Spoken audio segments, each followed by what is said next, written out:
Alors bonjour tout le monde, bienvenue à cette édition du samedi 19 août 2023. Aujourd'hui, on va faire un petit bilan de la semaine, donc c'est pas mal notre première semaine qui vient de se terminer. Même si les marchés en général là, sont plutôt dans le négatif, je pense que on a bien vu là, par les analyses que l'outil que je vous présente, donc les cryptomatos, l'outil Tomato qu'on utilise, nous permet vraiment de bien se positionner et de pas être influencé par les émotions. Entre autres, au niveau du Bitcoin, on va le voir, là, on est, ceux qui ont suivi l'analyse qu'on a fait, ben, vous avez épargné un 10 de perte là, de cette façon-là. Ça ne veut pas dire que ça va marcher à chaque fois. Il y a des fois qu'on va subir des petites pertes ici et là, mais en général, quand il y a des gros mouvements, on va être en mesure de tirer notre épingle du jeu. Donc, j'en profite aussi pour vous mentionner que même si on fait des analyses, tout ça, je ne suis pas un conseiller financier. Donc, ce que je fais dans mes vidéos, c'est juste mon opinion basée sur des algorithmes mathématiques. Donc, ça ne fait pas de moi un conseiller financier. Je ne vous dis pas de conseils en investissement. Vous êtes libre d'investir ce que vous voulez, mais je pense que notre outil peut vous aider là, à vous démarquer si vous faites une tête à partir des analyses que je vais vous présenter. Donc, on va faire le bilan de la semaine et immédiatement après la petite intro que voici.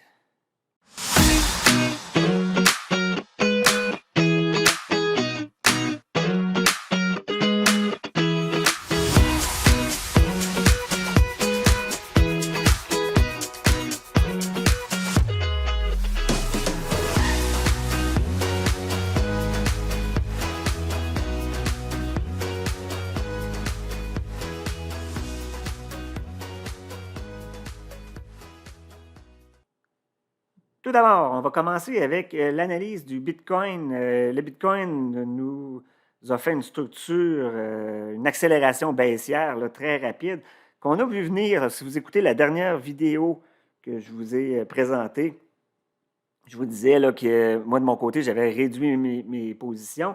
Je vais juste vous montrer là, si on revient dans le passé, puis vous allez comprendre là, la force, si on veut, de nos analyses de structure. Si vous regardez sur le graphique Tomato qui est ici, on avait un point que je pointe ici, où je vous disais, c'est un bon point d'entrée au niveau de la structure. Parce que le Bitcoin, qui était en tendance haussière, avait subi une légère baisse et on essaie dans ce temps-là de profiter des replis. Mais ça, c'est vrai seulement si à un moment donné, ça ne replie pas trop. Si ça vient plus important comme repli, là, on changeait de structure, on tombait en correction baissière dans une tendance haussière. Donc, quand est-ce qu'on a vu ça arriver? C'est ici. Vous voyez-vous le pointillé ici? Ça, je ne peux pas me défiler. Là, on le voit clairement sur le graphique. Si je m'étais trompé, on l'aurait vu aussi. Mais regardez, nous, quand est-ce qu'on est sorti? C'est cette journée-là, là, le mercredi 16 à 16 heures, il y avait vraiment un signal de vente au niveau là, du Bitcoin, dans le sens qu'on s'enlignait vers une correction à la baisse dans la tendance haussière. Donc, depuis ce temps-là, bien sûr, ça a chuté fortement. Donc, nous, techniquement, on n'est plus dans le Bitcoin pour ça. Et maintenant, qu'est-ce qu'on s'attend pour la suite? Je vais juste dézoomer ici. Donc, on le voit, on l'avait déjà anticipé. On est dans la correction baissière ici. Donc, on va attendre une première remontée. Donc, sur le graphique Tomato, on va avoir ma ligne rouge qui devrait revenir là, par-dessus la ligne pointillée. Elle va redescendre, il va falloir être patient un peu, va se tasser et éventuellement repartir. Donc, ça, c'est le scénario privilégié. Bien entendu, il peut arriver que le Bitcoin continue à chuter encore plus fortement. Et là, ça voudrait dire que ce ne serait pas juste une correction baissière dans une tendance haussière, mais qu'on va passer sur l'impulsive baissière. Mais nous, on est déjà sorti.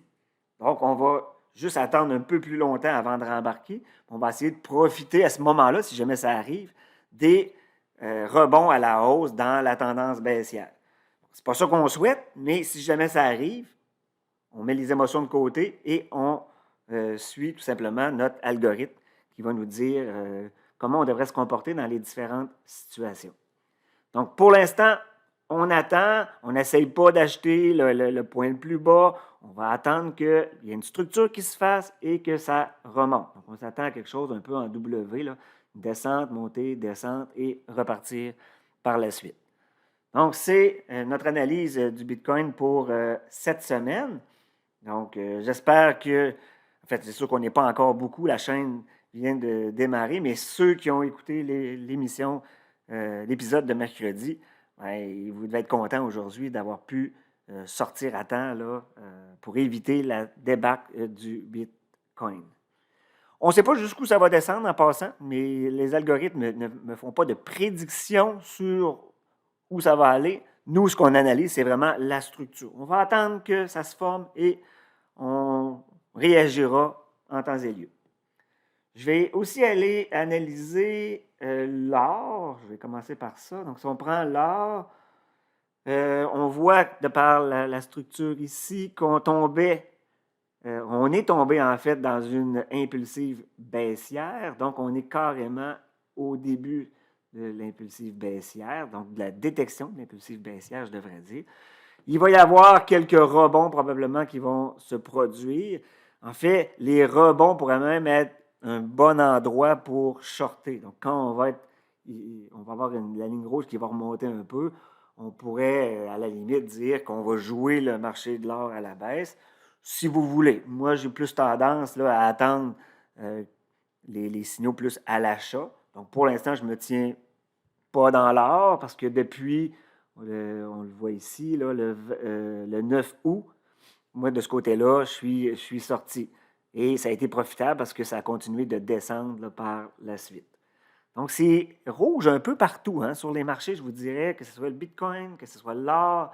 On va regarder aussi le reste, mais les indices boursiers, Nasdaq, le S&P 500, le Dow Jones, ça va aussi à la baisse. Donc, on va regarder justement qu'est-ce qu'il y en est pour le Nasdaq. Le Nasdaq ici, bon, on voit qu'on est sorti, nous, la date c'est le 2 ou le 3 août, le 2 août 2023. Donc, c'était déjà le premier signal de vente. On attend quoi? On attendait une remontée, ensuite une descente et la prochaine remontée, ça va devenir un signal d'achat. Donc, on l'attend, ça peut arriver. Bien entendu, si ça continue de chuter, on va passer probablement en tendance baissière. Il va falloir être plus patient à ce moment-là. Mais de mon côté, j'ai réduit mes positions et ça a été profitable aussi de ce côté. Donc, il faut attendre. Donc, où est-ce qu'on est? Je vais venir le dessiner, la structure. Ça ressemble beaucoup à ce qu'on avait là, pour le Bitcoin, mais on est en tendance haussière, correction à la baisse dans la tendance haussière. Donc, on est où présentement? Je vais aller chercher la flèche pour vous le montrer. Donc, on a eu une première baisse ici, première remontée, baisse. Donc, on est dans la partie ici. On ne sait pas jusqu'où ça va descendre. On attend. S'il y a une reprise, notre indicateur va repasser de l'autre côté et on mettra une flèche verte. Et à ce moment-là, on repartira pour une autre tendance haussière. Je vais faire rapidement l'analyse de l'argent. Argent, c'est un peu la même chose. Je vais juste effacer ce qu'on a ici. On va repartir à zéro. Donc, on voit, lui aussi, c'est le même pattern. Donc, on a tendance haussière, correction à la baisse dans la tendance haussière. Mais où on se situe, ce n'est pas tout à fait à la même place que pour les indices. On vient d'avoir la première remontée. Donc, on est ici. Donc, pour l'instant, moi, je ne touche pas à ça. On attend que ça redescende pour ensuite, le prochain signal, on va le prendre pour la remontée. Donc, on attend aussi de ce côté-là. Comme vous voyez, on est beaucoup dans l'attente. Techniquement, on ne devrait pas être pleinement là, investi dans les différents indices que je vous présente. Mais éventuellement, le cash qu'on a de côté va servir à rembarquer pour profiter de la future hausse. Des fois, ça peut changer très, très rapidement.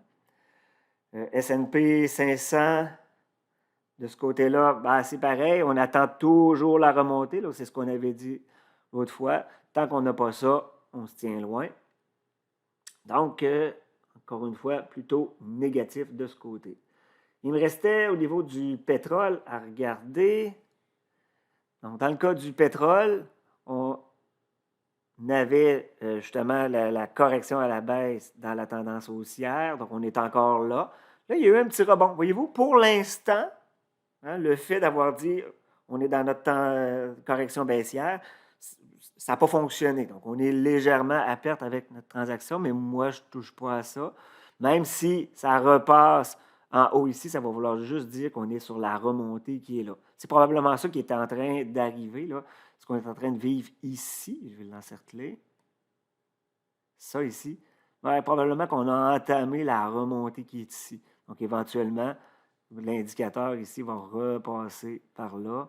On va attendre que ça redescende et que ça remonte avant de réembarquer encore une fois. Donc, les structures se ressemblent beaucoup là, pour nos différents indices. C'est plutôt négatif. Soyons patients. On va embarquer quand les conditions vont être idéales. Donc, c'était pas mal le résumé de la semaine. Vous avez vu un peu, ça va être quoi le format qu'on va utiliser là, pour nos analyses. Vous voyez que ça peut être très profitable si on suit quotidiennement les cryptomatos. Vous allez toujours être à l'avant-garde où on se situe dans les différentes structures. On réagit rapidement, on laisse l'orgueil de côté, il n'y a pas de sentiment, on y va vraiment avec des analyses techniques. On ne s'occupe pas des nouvelles non plus. C'est vraiment le graphique qui nous parle. Et un des avantages d'utiliser la méthode cryptomatose, c'est que l'analyse technique, elle est faite derrière les calculs qu'il y a pour obtenir l'indicateur tomato sont assez complexes. Il y a toute une analyse qui est faite sur différentes échelles de temps et ça se fait automatique. Donc, on ne perd pas trop de temps à analyser pendant 15-20 minutes le Bitcoin, par exemple. Très rapidement, on peut savoir où on se situe. Et ça me permet, dans un temps relativement court dans mes vidéos, de pouvoir analyser beaucoup d'indices ou de commodités, par exemple. Donc ça nous donne l'avantage d'en analyser une bonne gang, alors que souvent sur d'autres chaînes, ils vont vraiment faire l'analyse complète de ce qui se passe sur le Bitcoin. Mais finalement, on voit juste ce qui se passe sur le Bitcoin, mais le reste du marché est laissé un peu de côté. Donc, je m'arrête ici pour cette semaine. Donc, on va regarder comment ça va se dérouler dans le début de la semaine prochaine pour d'autres vidéos. On n'est pas encore beaucoup, la chaîne démarre. N'oubliez pas de mettre des pouces, s'il vous plaît, des pouces bleus si vous êtes content, si vous êtes satisfait. Moi, ça m'aide beaucoup au référencement. Essayez de vous abonner. Donc, si ça vous intéresse, vous allez recevoir instantanément les nouvelles vidéos. Et partagez. Si vous connaissez des gens qui font du trading, n'oubliez pas d'en parler. Il faut faire connaître la chaîne pour que ça vaille la peine là, de continuer comme ça. Donc, je vous souhaite une bonne fin de semaine et on se dit à la semaine prochaine.